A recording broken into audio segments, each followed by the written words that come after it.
Là, on mange avec quelle intention? L'intention d'obéir à Allah. Exactement, avec l'intention d'obéir à Allah. Je dis Bismillah par obéissance à Dieu. Dieu, je mange parce que tu m'as donné de l'ordre. Qui trouve cette adoration difficile? Levez la main si vous la trouvez très facile. Bien sûr. C'est une des adorations qu'on fait pour le plaisir. Mais on doit la faire. Sauf qu'il faut qu'elle soit halal. On est d'accord? Il faut qu'elle soit dans le cadre religieux. Donc on met l'intention comme quoi on mange par obéissance à Allah. Et qu'est-ce qu'on doit faire avant, après l'intention? Là, quand on commence à manger, qu'est-ce qu'on doit faire? On dit. Qu'est-ce qu'on dit? C'est quoi le dua? Qui peut me dire c'est quoi le dua?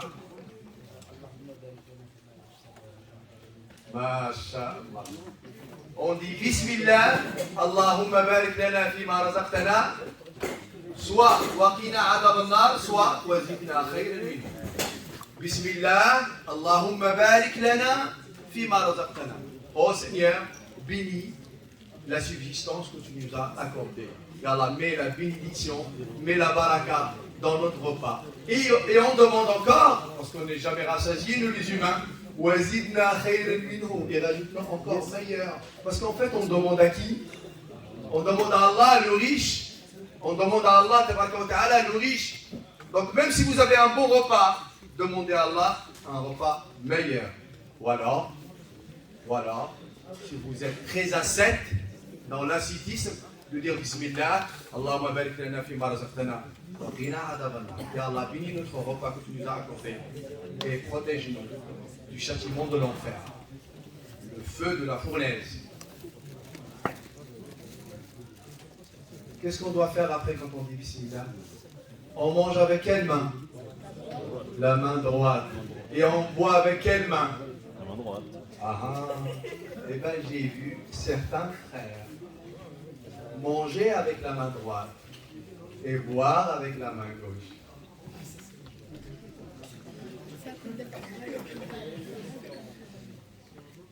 Vous savez que même quand je marche, j'ai des rétroviseurs, donc je me vois. Je blague. Donc, on mange avec la main droite et on boit avec la main droite. On mange avec la main droite et on boit avec la main droite. Ça va? Bien sûr, en ayant dit Bismillah. Très bien. Une autre discipline très importante au moment où on partage le repas. Une autre discipline au moment où on partage le repas. Quand on veut boire, on boit comment?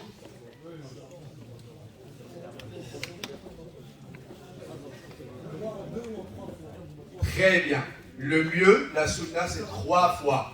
Les frères, vous prenez une gorgée, vous dites Bismillah, vous respirez, vous expirez en dehors de votre verre. Vous redites Bismillah, vous expirez en dehors, et la troisième, vous dites Bismillah, et là, vous buvez la quantité que vous voulez. Mais il est important d'avoir une première gorgée, hop, deuxième gorgée, hop, et la troisième. C'est une sunna du prophète, et comme ça, en buvant, vous avez des hasanat, parce que vous faites le même acte que le prophète Mohammed sallallahu alayhi wa sallam. Levez la main si vous avez appris une nouvelle chose. Masha'Allah, très bien. Très bien, impeccable. Pour pas trop charger l'information, je ne vais pas vous dire l'invocation qu'il faut dire une fois qu'on a fini de boire. Alhamdulillahi alladhi saqana ma'an 'azban furatan bi rahmatihi wa lam yaj'alhu milhan ujajan bi dhunubi. Je remercie Allah qui m'a permis de boire une eau douce, non salée, et de ne pas m'avoir accordé une eau qui est imbuvable, impotable. Je remercie Allah qui m'a donné la possibilité d'avoir une eau potable, une eau douce que je peux boire. Et je le remercie en même temps de ne pas avoir donné une eau qui est salée, imbuvable. Ça va jusqu'ici? Il faut le remercier pour ça. Attention, L'eau est une richesse. Et ne croyez pas que c'est une faveur acquise définitivement. L'eau, elle est là aujourd'hui. Demain, peut-être pas. Et quand on ne l'aura plus, et là on va dire, ah, il fallait vraiment remercier Allah.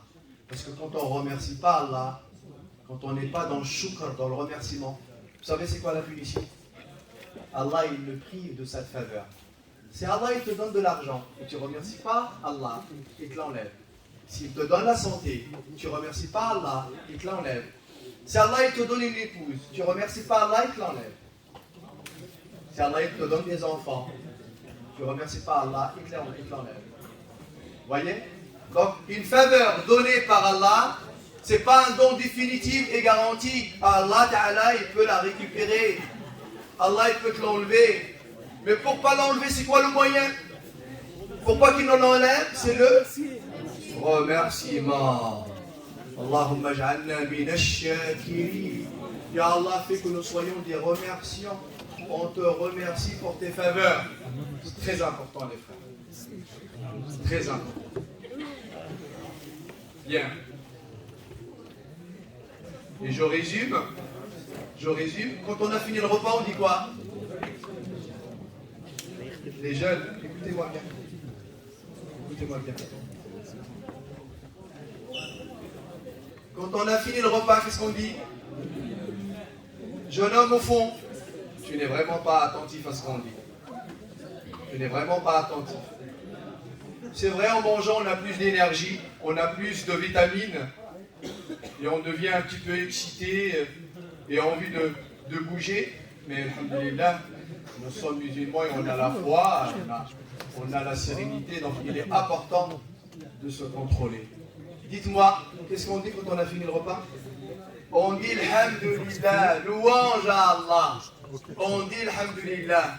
Eh, dites-moi, juste une question. C'est quoi la quantité qu'on doit manger?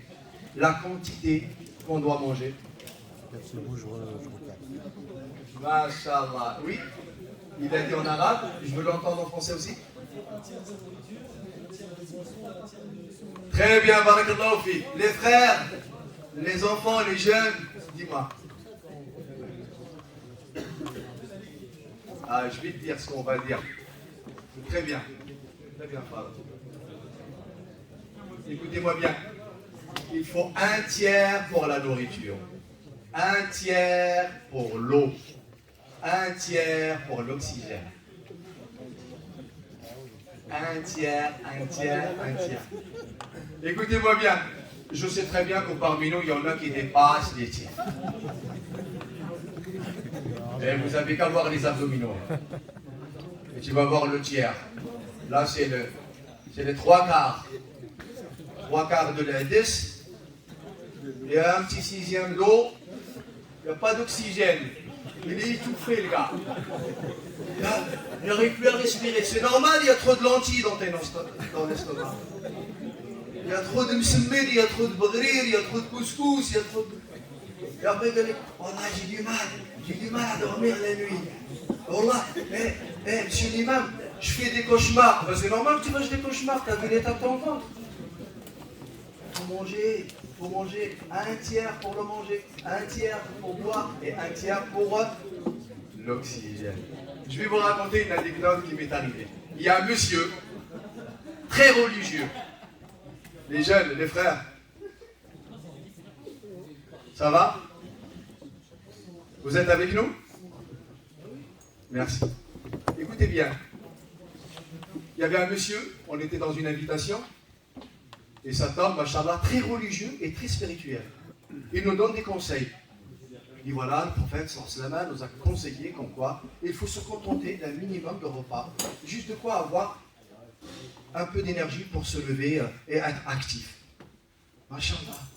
Et après il dit, et si c'est vraiment nécessaire, comme dit le hadith d'ailleurs, si c'est vraiment nécessaire, eh ben, un tiers pour le manger, un tiers pour l'eau, un tiers pour l'oxygène. Et subhanallah, moi étant jeune à ce moment-là, je devais avoir 13-14 ans, j'ai dit, machallah, c'est alaykoum salam wa rahmatullahi wa barakatuh. Je ne savais pas qu'il fallait manger un tiers, boire un tiers et laisser un tiers. Pour l'Al-Hadim, je venais de l'apprendre. Et son fils, il nous sert une cocotte minute de l'harira. Vous savez ce que c'est que l'harira? C'est ce qu'on appelle la soupe marocaine. Il y a des lentilles, il y a des pois chiches, il y a des pâtes, il y a de la tomate, il y a des oignons. Mais c'est vraiment un plat consistant. Et moi, bien sûr, je viens d'entendre le conseil de la part de ce bonhomme. Je prends un petit bol parce que j'ai vraiment envie d'appliquer un tiers. Sauf que lui, il dit Bismillah et il se tape le premier bol, deuxième bol, troisième bol, et en plus chaque bol accompagné d'une grande msemna et des dates. Et là je lui dis, mais Ami, tu viens de me dire qu'il fallait un tiers. Il me dit oui. Je lui dis, mais 3 bols, 3 msemna, mais tu as dépassé le tiers. Il m'a dit non, non, non. Chacun a son tiers. Ça, c'est mon tiers à moi. Le tiers à toi, il est plus petit. Absartcom en tout cas, absartcom. On va juste attendre que nos frères, Inch'Allah, finissent leur repas. Vous savez que nos imams, ils n'aiment pas trop ce qui est tacos, sandwich, tout ça. Donc on n'a pas voulu pénaliser nos imams parce que tout ce qui est tacos, kebab, tout ça, c'est vraiment très jeune. Donc on a voulu vous offrir ce que vous aimez en général. Et nos anciens, étant donné qu'ils sont plus repas maison, donc on leur a offert. Donc ce n'est pas du tout une distinction ou une question de différence. C'est vraiment répondre aux besoins et de l'envie de chacun. Tout le monde l'a conçu de cette manière? Ouais, tu peux applaudir, tu peux applaudir. Tu peux applaudir l'action qui a été faite. ما شاء الله الله يحفظكم اضرب الساعه الله يعطيك الصحه ها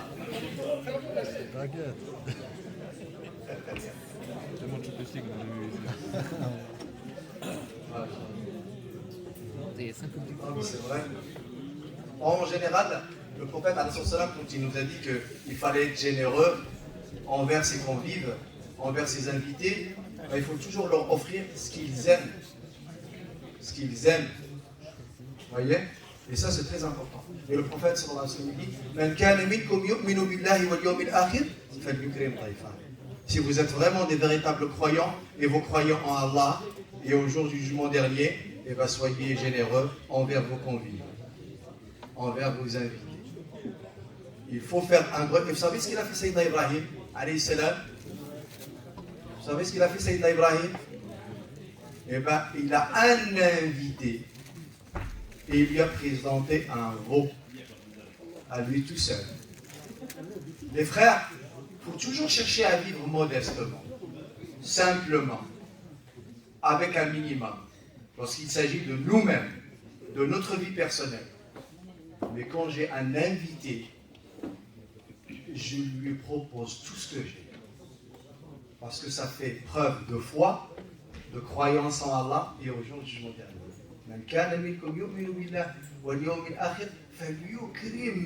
Et non pas il ne faut pas le nourrir, il faut être généreux avec lui. Tout ce que tu as en ta possession, tu lui offres. Pour lui exprimer ton amour pour Allah. C'est ça inviter quelqu'un. Et non pas, je suis dans la cuisine avec madame qui dit, oui, ben, on va recevoir un monsieur et son épouse. Ben, on leur fait quoi? Vas-y, tu fais un petit poulet, c'est bon, hein, je ne reçois pas le prince Moulay Abdullah non plus. Hein. Mais non, mon frère, c'est pas ça l'islam. Bien sûr qu'il s'agit d'un invité, c'est un roi et c'est un prince.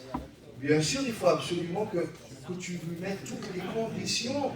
Hein, toutes les conditions, que ce soit ton salon, que ce soit le fait de parfumer, de le mettre à l'aise, de lui présenter le meilleur des repas, le meilleur goût, la meilleure des boissons, parce que tu le fais pour Allah. Signe de foi, c'est une de foi. Et non pas la phrase qu'on entend, non, c'est pas bon ça. C'est pas islamique du tout, c'est pas bon. Ah oui.